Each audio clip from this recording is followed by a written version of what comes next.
Hello, my name is the Old Mechanic. What are we gonna do today? Today we're gonna do a bit of computer stuff. So, what is that computer stuff? By now you know that for my own R1200 GS, my daughter-in-law her F800 GT, and my son his S1000R, we have bought this computer interface, the GS911, this thing, with this cable. It's an OBD connector. This is also an OBD connector, OBD2, that's the connector and the protocol, something like that. This one you connect to the bike, it makes contact, and then you can do all kinds of stuff with it. You can reset the service reminder to a certain amount of kilometers or a certain date, which comes first. But what I discovered lately, it is a real expensive thing. Cost few hundred euros, and this one can only hold 10 vehicle identification numbers, and then after that it's over. And then the previous one you could update to the unlimited version, but this one I already had bought, and I realized I couldn't update this one. I have to buy the, I think they call it the ultimate version. And then a while ago, while I was surfing the internet, I came across the MOTOSCAN app. I started looking into it, and actually it was rather promising. It can do the same as my GS911, but it's much cheaper. And when you buy the license for the, let's say the ultimate version or the pro version, whatever they call it, it's about 50 euros. And then you can reset service reminders of as much beamers as you like. So, and what I also noticed, it's absolutely doing the job, but it's expensive. I often look at the forum on the internet of this, and I have the idea, but it could be me, that they sort of starting to abandon it. I haven't had an update in a while.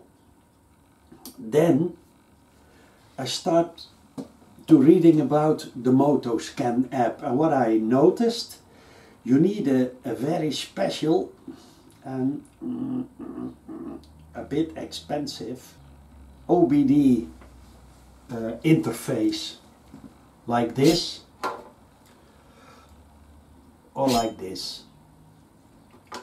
Now this is an Bluetooth OBD interface. Luckily you can use it to connect it to the bike.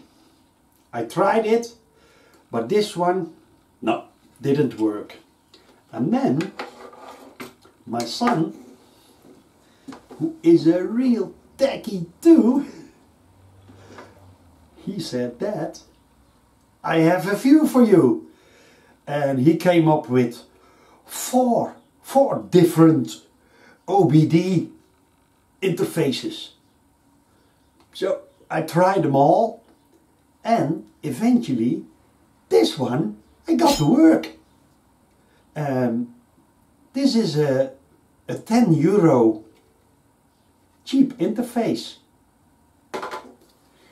But when I got it to work, it actually performed well. Go on over here and have a look. Now, over here is the diagnose connector. Get the cap off. Then you take this wire thing and get it. Hop, click. That's good. Then we're gonna plug it in. That light goes on. Then we're gonna put the ignition on.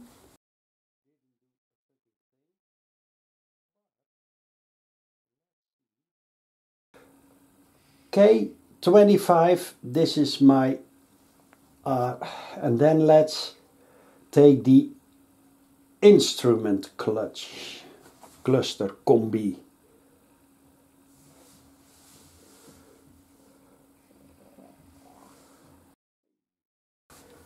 See, it's working.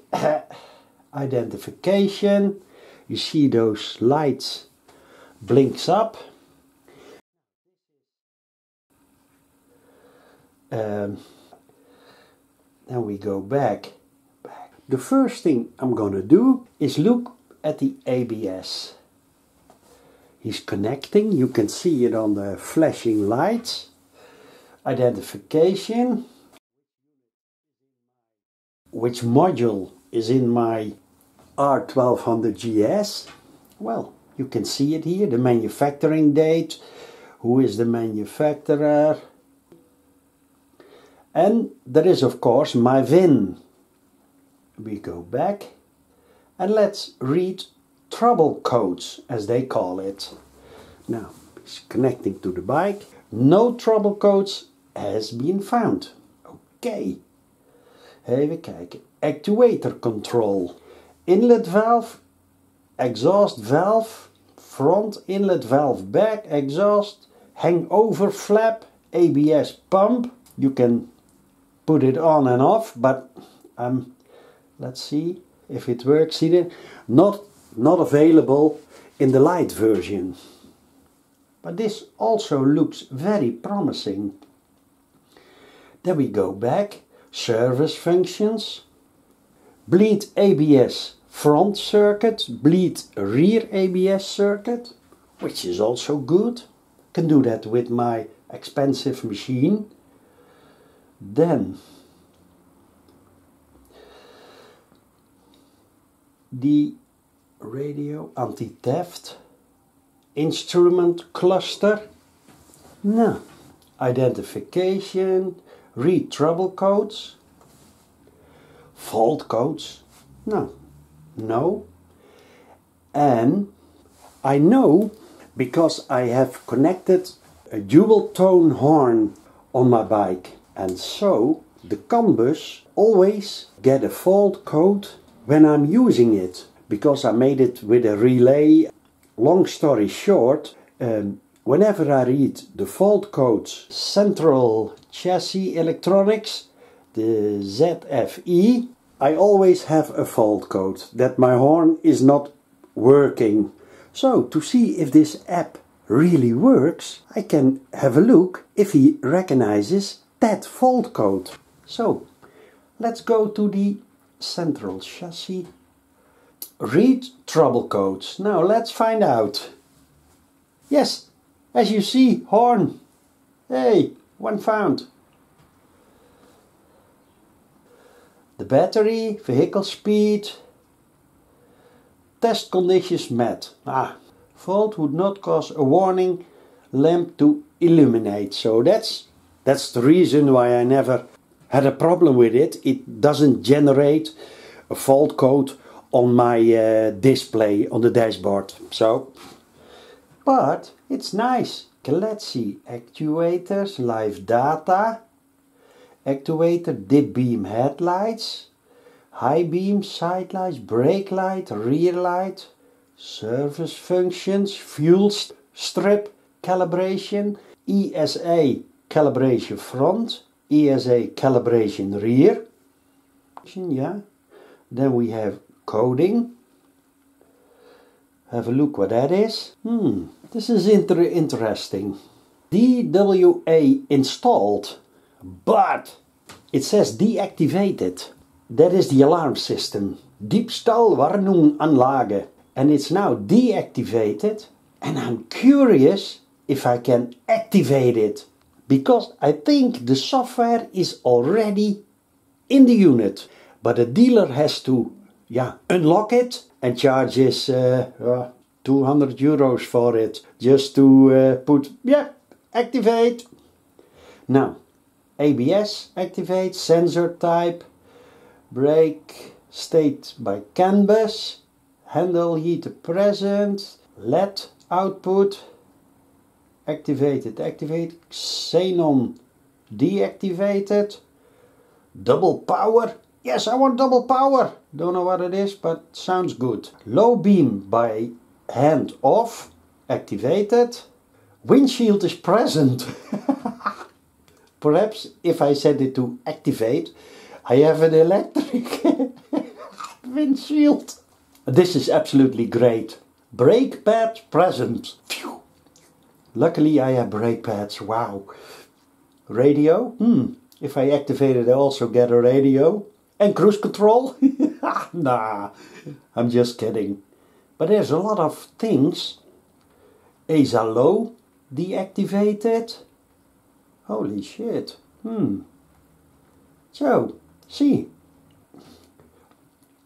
So now we go to the instrument cluster. Dat is combi. Even kijken. Actuators control. Positive LCD. Hey, negative. Should be negative, I think. Service reset. This is great. Here. Mine is set to 2/11/2022. Next service. This is a countdown over there. Great. Not available. Oh, this is everything that's not available in the light version, which is understandable. Then see coding.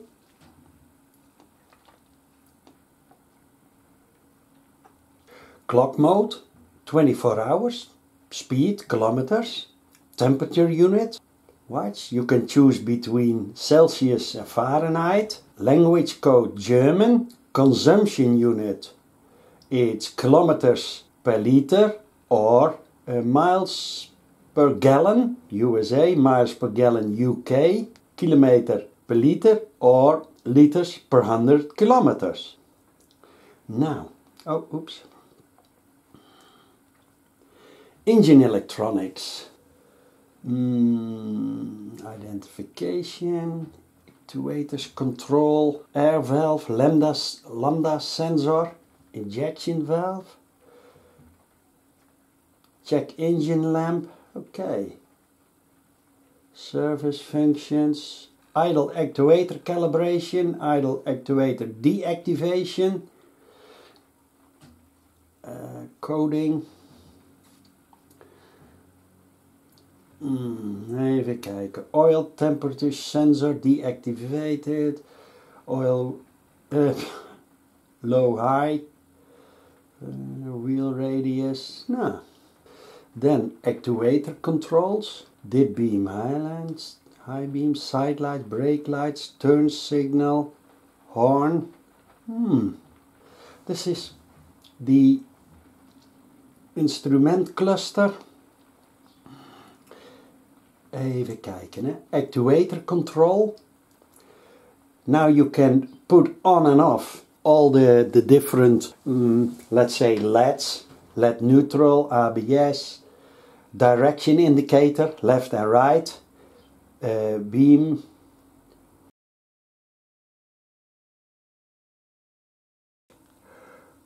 over there is the self-test. So now let's do a self-test. Let's do a self-test. Self-test on. Hoppa. Wow. Self-test off. Works great. So guys, now my conclusion. It's just my conclusion. I have seen those cables on Alibaba for I think 10 euros or so. From this to the OBD2 interface. And this interface, actually, for what I can see now, and they say when it works on the light version, it works also on the professional version. This thing is barely 10 euros. So for 20 euros and the 50 euros for the full license, that's 70 euros. Holy shit. Paid a lot more for this one.